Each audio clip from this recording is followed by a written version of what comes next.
Shalom, mis amados, bendiciones para todos. Hoy voy a compartir una reflexión que le he titulado No seas un falso testigo. Vamos a leer en el libro de los Hechos, en el capítulo 6, versos del 8 al 15, y dice: Y Esteban, lleno de gracia y de poder, hacía grandes prodigios y señales entre el pueblo. Entonces se levantaron unos de la sinagoga llamada de los Libertos y de los de Cirene, de Alejandría, de Cilicia y de Asia, disputando con Esteban. Pero no podían resistir a la sabiduría y al espíritu con que hablaba. Entonces sobornaron a unos para que dijesen que le habían oído hablar palabras blasfemas contra Moisés y contra Elohim. Y soliviantaron al pueblo, a los ancianos y a los escribas, y arremetiendo le arrebataron y le trajeron al concilio. Y pusieron testigos falsos que decían: Este hombre no cesa de hablar palabras blasfemas contra este lugar santo y contra la ley. Pues le hemos oído decir que ese Yahoshua de Nazaret destruirá este lugar y cambiará las costumbres que nos dio Moisés. Entonces todos los que estaban sentados en el concilio, al fijar los ojos en él, vieron su rostro como el rostro de un ángel. Vemos que Esteban estaba lleno del Espíritu Santo. Él no hablaba nada que no viniera de lo alto. No podían resistir la sabiduría celestial que chocaba con la sabiduría terrenal de ellos. Dice que estas personas disputaban, es decir, peleaban, contendían, discutían, litigaban, y eso sobra muchos hoy. Y por supuesto debemos defender la palabra con sabiduría, con humildad, pero no con la actitud de que tenemos el 100% de la razón o creemos que tenemos toda la verdad. Y terminamos así menospreciando y tropezando a aquellos que su entendimiento, su crecimiento es un poco más lento y debemos tener cuidado. Dice que los libertos sobornaron a unos para que dijesen que Esteban estaba hablando blasfemias en contra de la ley de Moisés y de Elohim. Los testigos falsos decían eso, que él no cesaba de hablar blasfemias contra el lugar santo y la Torá. Decían que Yahushua destruiría ese lugar y cambiaría la ley de Moisés. Ustedes están notando lo que dice, que el Mesías cambiaría la Torá de Moisés. Aunque el Mesías dijo claramente en Mateo 5:7 que él ni había venido a abolir la ley ni los profetas, muchos creen que sí, porque se los dijo su maestro, porque se los dijo su líder, su guía, su pastor, porque lo leyeron en un libro, y verdaderamente no están oyendo la voz del verdadero y único pastor. Los apóstoles jamás enseñaron tal cosa como que la ley de Moisés sería cambiada y menos abolida. Es evidente que lo que el Mesías dejó claro es que no debemos seguir mandamientos y doctrinas de hombres que solo le añaden y le quitan a la Torá, poniéndole cargas pesadas que ni ellos mismos han podido llevar. Entonces medita entre lo que decían los testigos falsos y la verdad. Ser un testigo falso es decir, que el Mesías vino a anular la ley y los profetas y por lo tanto eso ya está obsoleto, eso ya es viejo, eso ya no se debe observar.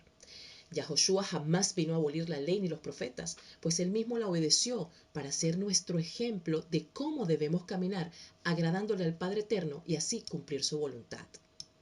Si somos sus discípulos, caminaremos como él caminó. Le seguiremos por donde quiera que él vaya. Es importante que ores y pidas al Creador abrir tus ojos y tus oídos para que Él te confirme su palabra. Es necesario con un corazón humilde ir en oración y preguntarle, y estoy más que convencida que Él te va a responder, porque Él no va a dejar sin respuesta a un corazón que quiere saber la verdad. No sigas en la comodidad de la mentira que nos han enseñado. Y estás perdiéndote de las bendiciones y maravillas de andar en sus mandamientos y siguiendo las pisadas de nuestro Rey. Para que tus ojos sean abiertos, obviamente, y no te vayas a otra religión, porque hay muchos que comprenden unas cosas, entonces salen de una religión para entrar en otra. No, no se trata de eso. No se trata de rito ni de imitar a nadie para que seas pueblo de Elohim. Nosotros somos injertados por medio de la fe en nuestro Mesías, para así ser libres de las ataduras del pecado. Te invito a leer la historia de Ruth. Ella fue injertada por la declaración de fe que hizo, y la vemos en el linaje de David y del Mesías. Al creer en Él, eres injertado e invitado a vivir con sus instrucciones y convertirte en un pueblo en libertad donde quiera que habites. En los últimos tiempos que vivimos, vemos más y más rechazo a la constitución de nuestro Creador, por ende hacia nosotros, y no es raro que coloquen testigos falsos en nuestra contra. Vamos a leer en Mateo capítulo 26, versos 59 al 66, y dice: Y los principales sacerdotes y los ancianos y todo el concilio buscaban falso testimonio contra Yahoshua para entregarle a muerte. Y no lo hallaron, aunque muchos testigos falsos se presentaban. Pero al fin vinieron 2 testigos falsos, que dijeron: Este dijo, puedo derribar el templo de Elohim y en 3 días reedificarlo. Y levantándose el sumo sacerdote le dijo: No respondes nada. ¿Qué testifican estos contra ti? Mas Yahoshua callaba. Entonces el sumo sacerdote le dijo: Te conjuro por el Elohim viviente que nos digas si tú eres el Mesías, el hijo de Elohim. Yahoshua le dijo: Tú lo has dicho. Y además os digo que desde ahora veréis al Hijo del Hombre sentado a la diestra del poder de Elohim, y viniendo en las nubes del cielo. Entonces el sumo sacerdote rasgó sus vestiduras diciendo: Ha blasfemado. ¿Qué más necesidad tenemos de testigos? He aquí ahora mismo habéis oído su blasfemia. ¿Qué os parece? Y respondiendo ellos dijeron: Es reo de muerte. ¿Por qué 2 testigos? Porque así está estipulado en la Torá de Yahweh, la que hoy anulan y desechan porque según ya no es válida. Y déjame darte una noticia: es eterna. Tenemos también el ejemplo de Jezabel. Ella encontró 2 testigos falsos para acusar a Nabot de blasfemia cuando Acab, rey de las 10 tribus del norte, quería la viña de Nabot, pero él no quiso venderla. Eso lo puedes leer en el primer libro de Reyes, en el capítulo 21, versos del 1 al 19. También en el mismo libro de los Hechos, el apóstol Pablo lo vivió. Vamos a leer en el capítulo 24, versos 13 al 14. Ni te pueden probar las cosas de que ahora me acusan, pero esto te confieso, que según el camino que ellos llaman herejía, así sirvo al Elohim de mis padres, creyendo todas las cosas que en la ley y en los profetas están escritas. ¿Cuál apóstol habló mal o en contra de la ley y los profetas? Amados, cuando esto estaba ocurriendo, solo existía la ley y los profetas. El nuevo pacto o testamento, como le llaman, se estaba viviendo, no estaba escrito. Continuamos en Mateo 7, del verso 13 al 14. Entrad por la puerta estrecha, porque ancha es la puerta y espacioso el camino que lleva a la perdición, y muchos son los que entran por ella. Porque estrecha es la puerta y angosto el camino que lleva a la vida, y pocos son los que la hallan. La puerta ancha es aquella que eliges cuando caminas a tu manera, cuando repites lo que otros te enseñan sin verificar en las escrituras. Si decides hacer a ciegas lo que otro dice sin verificar o lo que otro hace sin verificar con la palabra, ya dejas de ser seguidor del Mesías para seguir a esa persona, y tienes que tener cuidado, verifícalo todo. La puerta angosta es el camino de la Torá, es el camino de los mandamientos, de cambiar tu vida, de que haya un verdadero cambio. ¿Ustedes saben cuántas personas hay hoy convencidas, mas no convertidas? Que a la primera prueba lo dejan todo porque simplemente estaban cimentados en la arena. ¿No? El propósito de los mandamientos no es salvarnos, no somos salvos por guardar los mandamientos, porque somos salvos, guardamos sus instrucciones, y eso nos enseña, nos guía, nos santifica, y eso es lo que el Padre quiere. Y eso nos va llevando a renunciar a este mundo, a esa puerta ancha que lleva a la perdición, y ahí nos volvemos obedientes y seguidores verdaderamente de nuestro Mesías. Él nos dio ejemplo.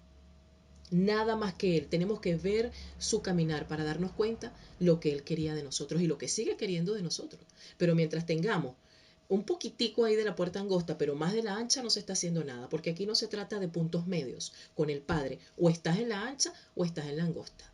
Y hay que entender que tenemos que renunciar a este mundo. Tenemos que nacer de nuevo.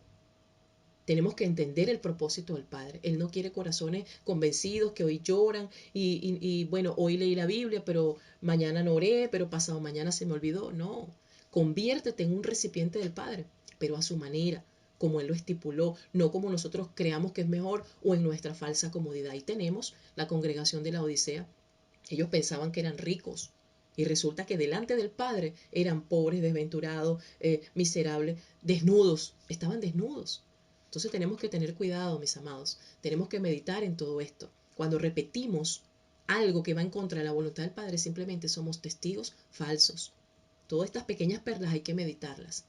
Y tienes que aprender y no contiendas y no te enfoques en demostrar la verdad con sabiduría humana, como todas esas personas. Y a la final no podían resistir a la sabiduría de Esteban, porque cuando alguien habla guiado por el Espíritu Santo, nadie lo puede resistir. Muy pocos, solo aquellos que de verdad quieran rendir su corazón y el Padre se los va a circuncidar. Yo te invito a que dejes de escuchar la voz extraña, la voz ajena, y comiences a oír la voz de tu pastor. Y que entres por la puerta estrecha, esa que dice su palabra, que muy pocos son los que la hallan. Muchas bendiciones.